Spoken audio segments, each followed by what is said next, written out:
I have some good news for you. More people are going to land their dream wildlife job in the next few years than they have in all of human history.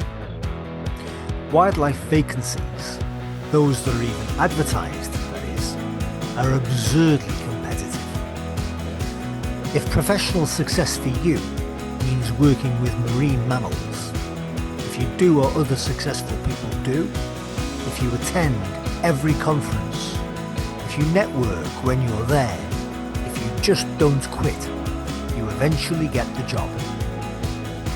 The Practical Animal Channel is the only chat show where we interview wildlife professionals rise to success, providing a career roadmap for you to follow. Watch this video to see what it takes to work with dolphins. So, if wildlife career success for you means working in dolphin conservation, how do you get there? Dr. Sasha Dines is co-director at Sea Search Research and Conservation, a South African non-profit. If you're learning English as a second language, this video will be useful because you will hear two British accents. And before we go any further, I would like to say thank you to my subscribers. Without you, there would be no channel. I began by asking Sasha what the situation is with dolphin conservation today and what jobs that situation generates.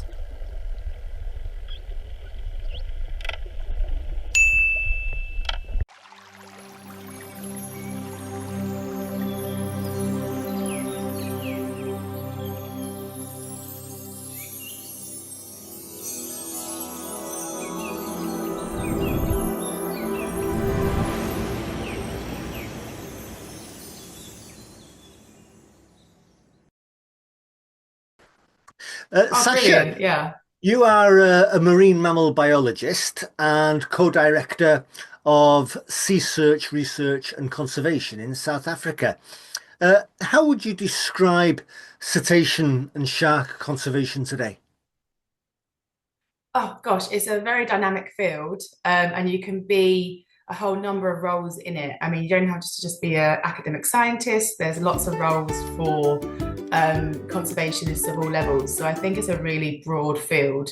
Like you said, my role, I work for an NGO here in Cape Town, South Africa, and I think working within an NGO space, you tend to do a bit of everything. I'm a scientist, I'm a researcher, but I'm also sometimes an accountant, a businesswoman, videographer, social media.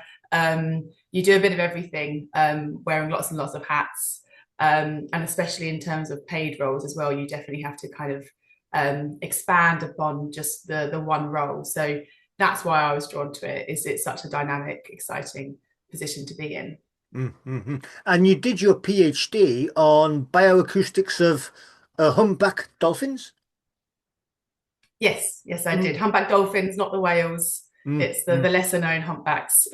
Yeah, so my PhD was in bioacoustics mainly, and that was something that drew me to the project, was using bioacoustics as a research tool, and specifically I was using it to monitor an endangered species of dolphin here in South Africa. So humpback dolphins are actually the most endangered marine mammal in South Africa. There's less than 500 of them along our coastline. So going out on a boat and finding them to count them is quite a difficult task. So we were using bioacoustics methods to monitor them, understand where they are, how many there are, and what sounds they're making, and try and put that into a conservation scope as well. So that was what drew me to it, and actually that was the platform that's led me to be doing bioacoustics. I'm doing it with birds now and a whole suite of other things. So I'm much more of a bioacoustician these days and a solely marine mammal biologist as well. So do you find that a lot of the skills that you picked up during your formal education onto your PhD, do you find that those are transferable to working with other endangered species? Absolutely. And I think that's something that's really important in this day and age, is to not go into it wanting to be a dolphin biologist or a shark biologist. Very few people these days actually get to just work with one species. And actually there's so much more to gain from having a skill set that is actually transferable. And whether that's genetics, acoustics, statistics, something like GIS, those are the skills that are really going to get you a lot further these days, and get you to experience so much more than just one taxa. And so, yeah, so I'm using bioacoustics in my day-to-day role at the moment. I work with the African bioacoustics community that CSearch runs, and the whole purpose of the bioacoustics community in here is to build capacity in bioacoustics, not just in the marine world, but in terrestrial realms as well. And so that's just opened up in the last year or two. I've just been, had the opportunity to go and do some recordings in some really great places. Somebody watching this thinking, I want to be a marine mammal biologist. Do they need a PhD, or is a bachelor's degree enough, or do they at least need a master's? I think it depends in, again, what type of marine mammal biologist you want to be. If you want to go into academia, research, I think a PhD is quite important. I think you get a lot of knowledge and experience through the PhD experience. You can also get that through a master's degree as well. But that level of independent learning, critical thinking, research skills that you gain through those postgraduate courses is really important to becoming a researcher. So they are important, I'd say, if you want to go down a research route. But if you want to work with marine mammals, you don't have to go down the research route. You can work. There's lots of whale watching opportunities on whale watching tours. So ecotourism is really, really huge, and that's a very, very a big part of the marine mammal space. Is not just that formal research route. It's also supported with tourism and conservation efforts, and scientific communication and outreach. And all of those skills actually don't have to be through formal education. If you want to work with marine mammals, you can gain skills in social media or designing web pages and things like that. And you can work with NGOs or research groups in other ways beyond traditional academic routes as well, if that's not particularly something that you're passionate about, which is the most important thing. The passion. Sasha, can you Yeah, just give us an definitely. idea of what jobs are out there? So in the marine mammal space, you've got, like I said, the traditional academic route. So you're working through a university. You can also do research through NGOs or independent research groups. I work for an independent research group here in South Africa, and we collaborate with universities and are associated with universities here in South Africa. So we're not in the formal university space. I also do a lot of work on whale watching boats. So during whale season, I'm on the boat as a marine biologist in residence there in the past. And that's great because there you're just talking to the public and sharing your love and information about the local marine life. Then there's also the space of science communication, which is really important these days. Social media and communicating science to a wider audience in a language that people can understand and engage with a little bit more than just pure science. So those are all kind of the different avenues at a basic level that you can kind of go through and still working with marine mammals. Mm-hmm. Sasha, I'm guessing from your accent that you're British. How Yes. easy is it for a Brit to essentially live and work in South Africa? I mean, the nitty-gritty. Do you have to get a visa? How does it work? Yeah, so I've been here nearly 10 years now, actually. I was working it out the other day. And so I never thought I would end up in South Africa. I never think I would be here this long. I did all my education, my bachelor's and my master's in the UK. And then I was working in central London. I was actually working at London Zoo for my master's. And I'd done a marine biology degree, and there wasn't many dolphins in London Zoo. And I was loving it, but I was also had itchy feet to actually get out there and just do a bit of have a bit of experience in the field. And I think that's really important to, there's volunteering and actually experiencing what the field is like before you make any kind of big decisions. So that's what I did after my master's. I messaged one of the volunteering internships that I'd done during my undergraduate, and They said that they had a role available to manage one of their internships here in South Africa, and I'd already been here, so it was a kind of a familiar space. So I came out here, and it was originally going to be a 6 month to a year position. And I came over on a volunteer visa, and I just fell in love with the country and the people and the animals and the environment here, and worked really, really well within the environment here and the company. And so that actually turned into a 3 year position, and I got a work visa through that. And so, yeah, visas are the bane of my life, or were the bane of my life at the beginning. You know, you have to get a visa for everything, but, you know, you go through the process, and I got a work visa. And then I was there for 3 years, and then I thought, kind of itchy feet. I've kind of tried a lot of things. I kind of know what taxa I want to work with, what kind of projects I want to work with for a PhD, and I knew I wanted to go back into research more formally. But I'm really glad I had that space between my master's and my PhD to actually figure out what it was I wanted, because I think you can run into something that's just the first opportunity you get. And I think PhDs are hard, and they're long, and they're lonely.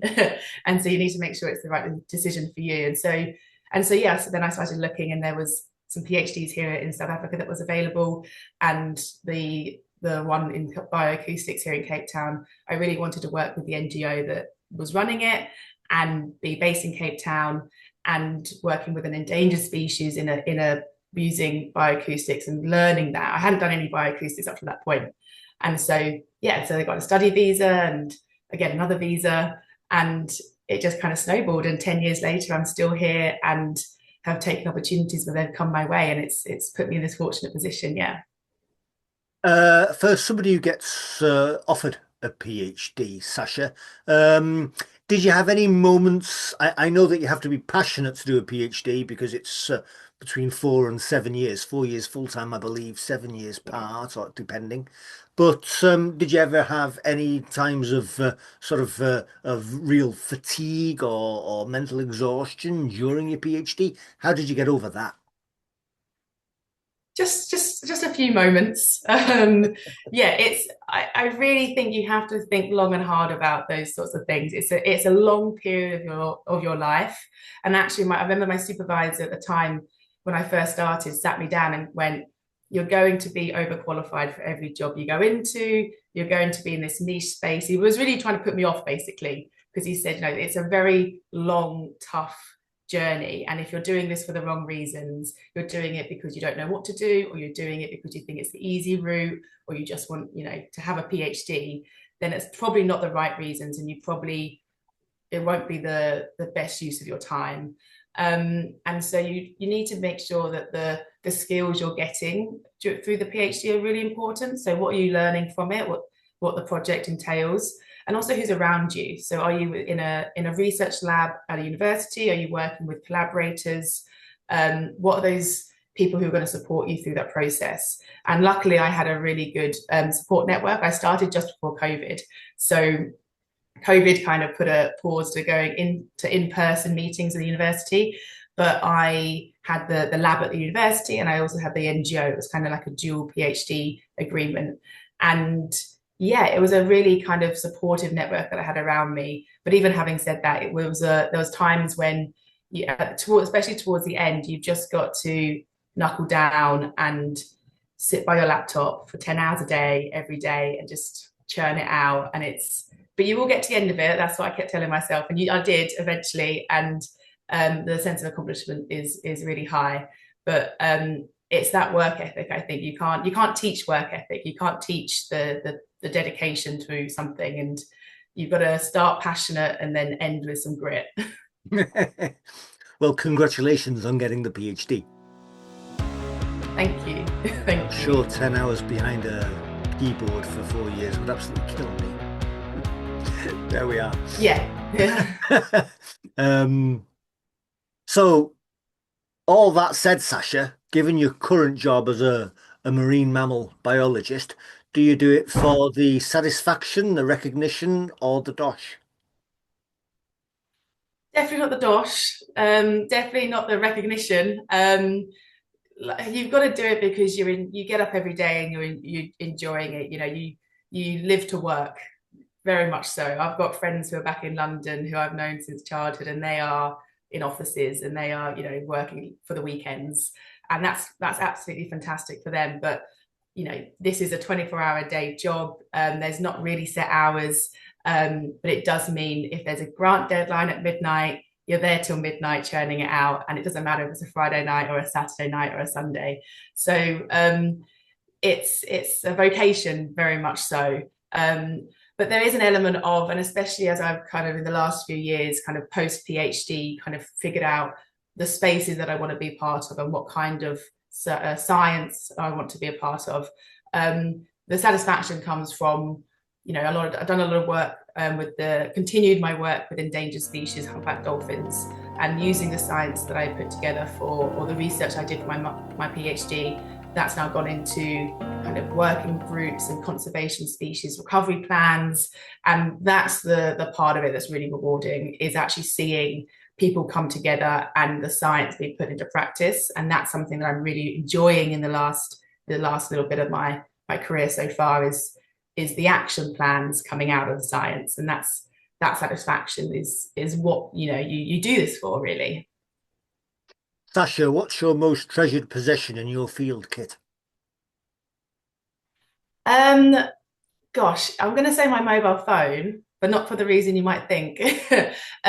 Because as doing bioacoustics, listening to the world around you, I use my mobile phone to record birds and animals and things, every day, really. And having that mobile phone recording as a recording device, you don't need a fancy camera or microphones. It's really great that you can just go out into the field. I was out in a nature reserve this weekend, actually, with some friends, just having a picnic. And I was like, oh my God, there's a bird there that we haven't heard before, or I hadn't recorded before. And so I'm up there with my phone recording it and uploading it to sound libraries and things. And everyone's like getting excited with me. And yeah, it's just a very easy way to do science. And it's at everyone's fingertips. It's really, really special. Sasha, so you've mentioned it numerous times already, but what skills does a person need to do what you do? Yeah, so I mean, it comes through everything, really. Is that interest in what you're doing? You have to be genuinely interested in science and the animals that you're working with and the methods that you're using. I think a good work ethic is really important. A lot of the work that we do, in the NGO space, we've got a lot of students in the NGO, postgrad students. We've got a lot of research assistants working on their own projects. There's a lot of independent working. And so having a good work ethic and being self-motivated is really important. Very few people come into these jobs by, applying for an ad online. It's not a 9 to 5 office job. A lot of it is the connections that you make with people, volunteering, internship, and then being a part of a group and then kind of getting a job out of that, or kind of having connections within the industry and kind of chatting to people. So having that motivation to get out there and integrate to yourself into the community is really, really important. And being a personal person as well, that will come through. If you're a genuine personal person, people will want to, work with you, and opportunities will come your way if you're so way inclined. Mm, mm, mm. Those being the skills, Sasha, how can somebody acquire those skills? I think taking it beyond the classroom is really important. Doing work experience, getting into the field and experiencing what it is like to work with people in the real world and then animals as well. They're long hours, they're unexpected hours, it's dynamic planning. I think it's really important to develop those interpersonal skills quite early on, actually. And I was volunteering in secondary school at the local animal shelter, and then knowing that I didn't know I wanted to kind of get here, but I knew that I wanted to work with animals, and that was kind of a passion of mine. So working at the local animal shelter, and then actually worked on like a local farm as well. And then at university, then I did a couple of internships and volunteering during university, and actually after my master's contacted one of those organizations, and that's how I got the position as their research head field specialist after my master's. So you never know what's going to come out of these opportunities, but it's about getting out there and saying, hey, I worked on a farm for a month, definitely don't want to work with farm animals. And that's actually really, really valuable information, understanding what it actually feels like to get up at 5 a.m. and go out in the field in the middle of winter in England and be like, maybe that's not for me. And then working in South Africa, I was like, that might be for me. So knowing what your interests are is you need to get out there and develop those skills, talking to people, being a good communicator is really important as well. And then if you're hardworking, those opportunities will come your way as well, and you can get further that way. What else did you learn during the month at the farm, Sasha? That pigs smell really bad. Yeah, that I was studying marine biology, and no, I then went into marine biology because I thought the smell might not be as bad. And then I ended up working when I was doing my master's, and then I started doing some strandings work at cetacean strandings program at ZSL in London, and realized that dead dolphins smell as bad as pigs. So you're not going to get away from bad smells in this industry at all. But yeah, I'm a morning person still to this day. I'm very much happier at 5 a.m. in the mornings and going to bed at 9 o'clock. That stayed with me from the farm. Given the choice of smelling pig muck as opposed to smelling dolphin, no, we won't go there. Sorry. Sasha, I'm guessing that as part of your job, you interview people, volunteers, interns, staff. What should somebody wear for an interview, either face to face or online with you? Um, Whatever you're comfortable in. We're not a formal industry. There's no need for suits and super smart attire. I think something professional. I think kind of in terms of nothing. No, you want to be covered up, I suppose. But I think it's important more to be comfortable, and it's going in relaxed. That's the most important thing. Wearing a smile, shoulders down, and being yourself is more important. And I think that's something that you, as an interviewer, you can see that straight away. And so it's not really important what they're wearing as long as they're comfortable. Definitely, that's what we take away from it. Sasha, what research questions would you like to see answered about humpback dolphins in the next 5 years? Gosh, that is such a great question, because I think there's a lot of happening with research with humpback dolphins recently. So I'm the lead coordinator of the SUSA consortium, which is the research group for humpback dolphins here in South Africa, and then also I work for the international working group Houdanet as well. And so over the last kind of 2 years, we're really working as a collective to understand what are the knowledge gaps in humpback dolphins, Indian Ocean humpback dolphins along their geographic range. And so, we've got collaborators in this group from South Africa all the way through their global range to India, and members from all of those countries. And the issues and the threats that are threatening them are kind of different in all different places. Some areas bycatch is a real issue. South Africa, it's less so. Noise pollution, coastal construction, they're all impacting humpback dolphins along their global range. And so I think it's really important, not necessarily the research questions, but taking the action plan. So how can we tackle population decline? How can we reduce these threats along their coastline? And so we've actually published a report at the end of last year, putting out the top kind of action points to conserve these dolphins over the next few years. And I think that's something that we're going to be working towards, is understanding how noise pollution affects these animals, identifying key habitats for them that we can actually put into marine protected areas along their global range. So facilitating the conservation of the animals using the science we have, I think is really, really important, and what I see happening over the next few years. Sasha, might that generate different jobs in the field to what there are today? I think that's an interesting question, because I don't think there will be different jobs, but I think there'll be more opportunities to force, entry level researchers to come in and fill in those gaps. We've prioritized where those knowledge gaps are and identifying where we need to understand abundance more, or we need to do some more acoustic work. And I think, targeting the research questions or the research around those identified points is really important. And so maybe not necessarily more jobs, but I think there'll be more targeted jobs that will come out of this work. What about the volunteering world, Sasha? When should somebody cease volunteering? When should somebody say, "Look, enough's enough"? Do you feel that there's a very narrow margin between somebody getting a lot out of volunteering and exploitation, for want of a better word? I think it's a really important point, and I think there's been an important shift in this volunteering system that's been in place in science over the last kind of decade or so.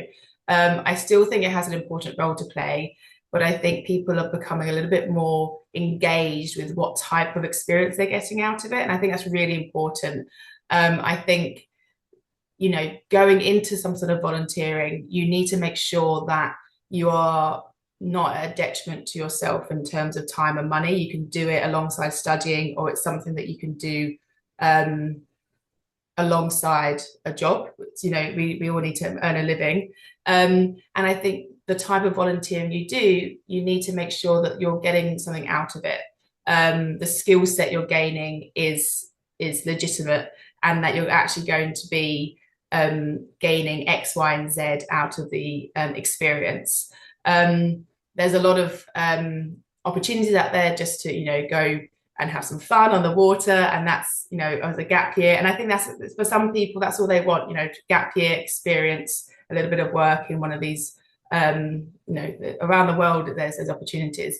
But if you're looking to get some sort of more tangible, maybe research skills out of it, or experience doing photo ID or something in particular, really checking that the organization is going to give you those opportunities is really, really important, I think, and doing your due diligence. And I think that's totally fair in this day and age.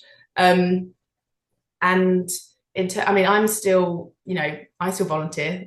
A lot of my time, the work that I do for the Humpback Dolphins, for example, doing different working groups, that's all free time. I don't get paid for that. So a lot of my work is, I wear lots of different hats. I'm a part of lots of different groups to do with the work that I do. And some of it is unpaid. Some of it is paid a little bit of money. Some of it's paid more. And I think it's, you're going to spend your time doing the things that you love. And I think getting experience is really, really important. And that doesn't stop at 18.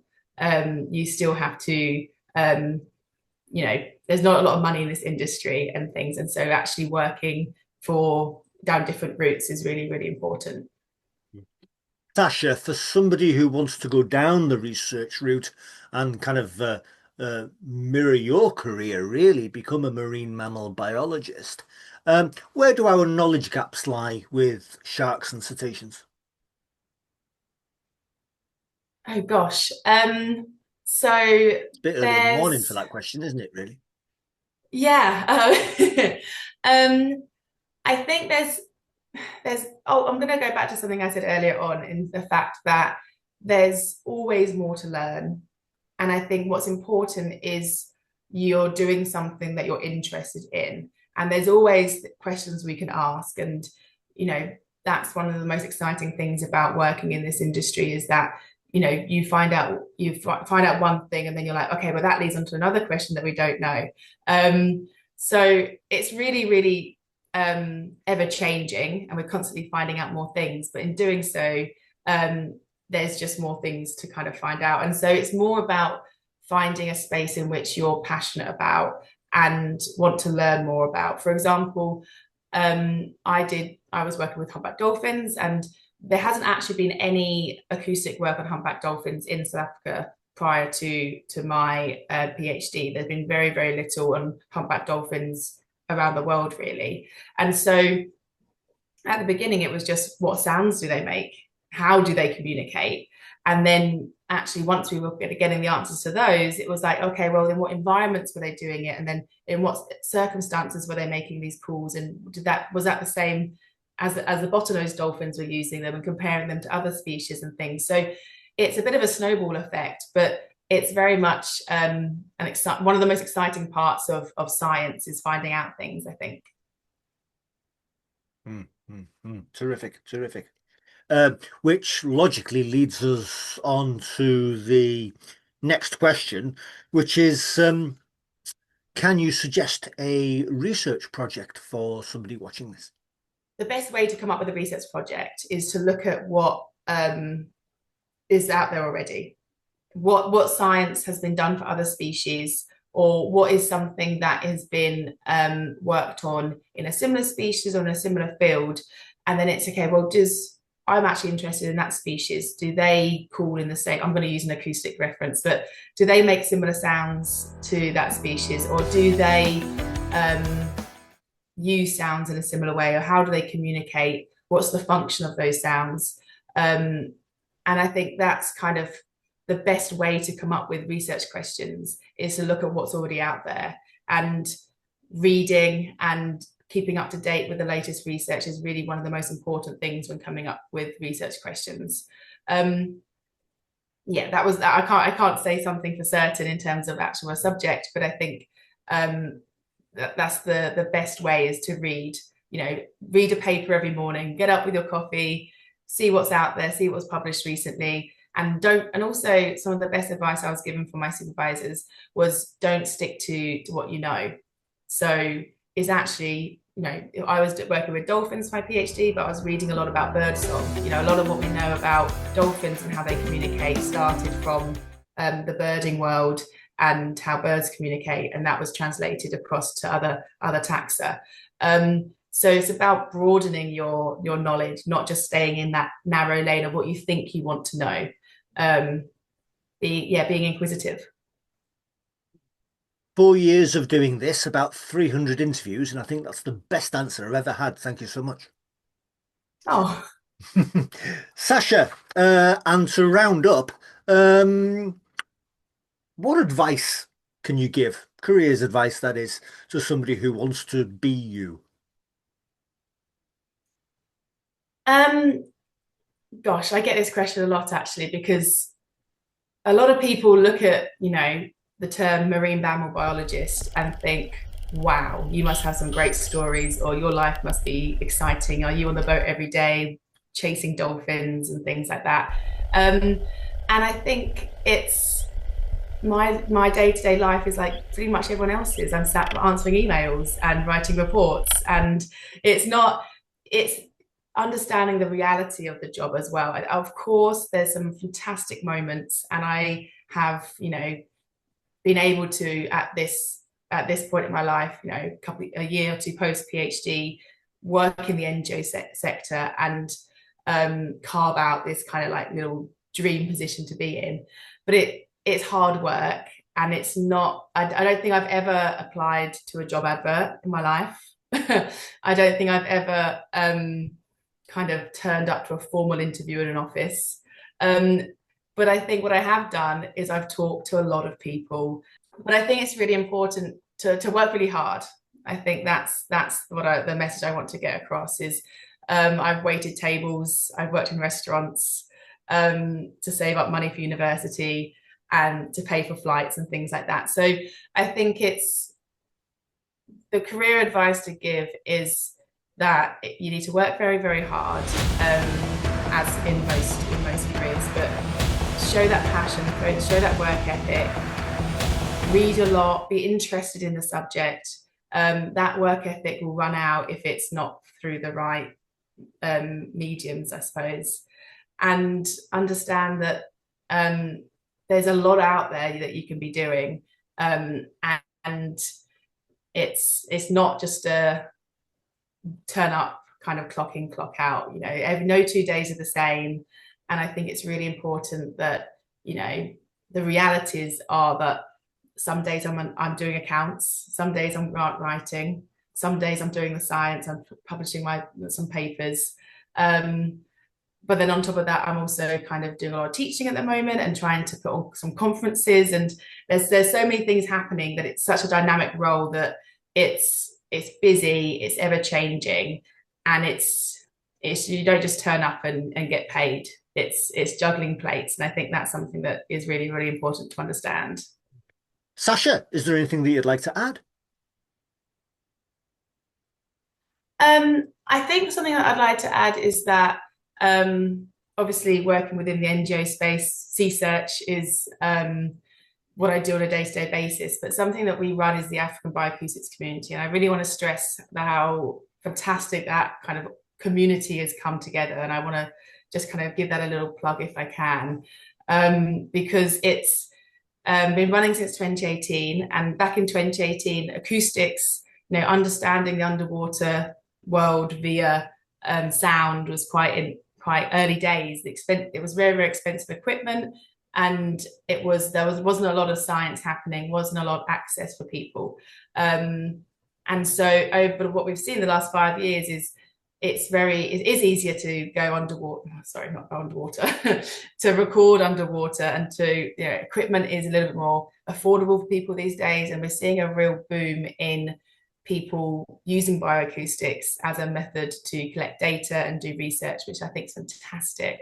And so the African bioacoustics community has gone from promoting acoustics in Africa to capacity building in Africa. So really training students, professionals, conservationists in bioacoustic methods, being a support network, a community of people to share ideas, research, questions about data collection. It's a real good community of bioacousticians, both in the marine and the terrestrial realm. We run a conference every 2 years and have done since 2018. This year it's in Kenya,